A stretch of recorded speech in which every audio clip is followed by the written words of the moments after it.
ಯದಕನಗರದಲ್ಲಿ ಗೃಹ ಸಚಿವ ಜಿ ಪರಮೇಶ್ವರ್ ಇವರು ಕೇಂದ್ರ ಸಚಿವ ಕುಮಾರಸ್ವಾಮಿ ವಿರುದ್ಧ ವಿಜಯ್ ತಾತ ನೀಡಿದ ದೂರು ವಿಚಾರವಾಗಿ ಸುದ್ದಿಗಾರರೊಂದಿಗೆ ಮಾತನಾಡಿದರು.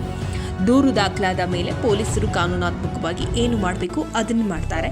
ಎಫ್ಐಆರ್ ಕೂಡ ಮಾಡಿ ತನಿಖೆಯನ್ನ ಮಾಡುವ ಕೆಲಸವನ್ನ ಮಾಡ್ತಿದ್ದಾರೆ ಎಂದು ತಿಳಿಸಿದರು.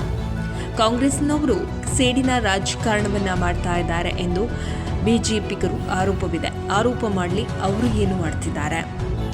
ಬಿಜೆಪಿಯವರಿಗೆ ಭಯ ಶುರುವಾಗಿದೆ. ಹೀಗಾಗಿ ಅವರು ಮಾಡಿರುವ ತಪ್ಪುಗಳು ಹಾಗೂ ಮಾಡಿರುವ ಹಗರಣವನ್ನ ತೆಗೆದು ಹಾಕುತ್ತೇವೆ ಎಂದು ಅವರಿಗೆ ಭಯವಿದೆ. ಅದಕ್ಕೆಲ್ಲ ಹೀಗೆಲ್ಲ ಮಾತನಾಡ್ತಾರೆ ಎಂದು ಗೃಹ ಸಚಿವ ಜಿ ಪರಮೇಶ್ವರ್ ಅವರು ಟಾಂಗ್ ಅನ್ನು ನೀಡಿದರು.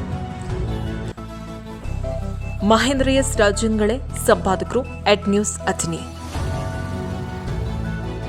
ಕುಮಾರಸ್ವಾಮಿ ಅವರ ಮೇಲೆ ಎಫ್ಐಆರ್ ದಾಖಲಾಗಿದೆ.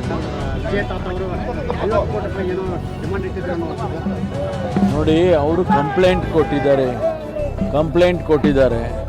ಕಂಪ್ಲೇಂಟ್ ಕೊಟ್ಟ ಮೇಲೆ ಪೊಲೀಸ್ನವರು ಅವ್ರ ಕೆಲಸ ಏನು ಕಾನೂನಾತ್ಮಕವಾಗಿ ಏನು ಮಾಡಬೇಕು ಅದನ್ನು ಮಾಡಿದ್ದಾರೆ. ಎಫ್ಐಆರ್ ಮಾಡಿಬಿಟ್ಟು ಆಮೇಲೆ ಫರ್ದರ್ ಇನ್ವೆಸ್ಟಿಗೇಷನ್ ಮಾಡ್ತಕ್ಕಂಥ ಕೆಲಸ ಮಾಡಿದ್ದಾರೆ. ಮಾಡಲಿ, ಅವ್ರು ಮಾಡ್ತಾ ಇರೋದೇನು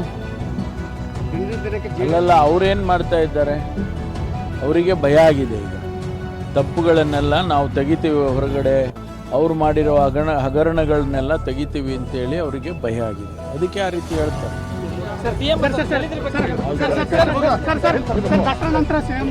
ನಡಿಯಪ್ಪ,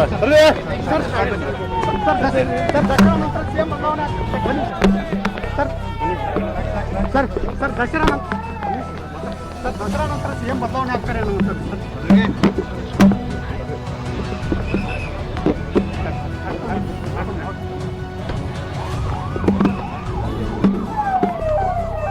ಸರ್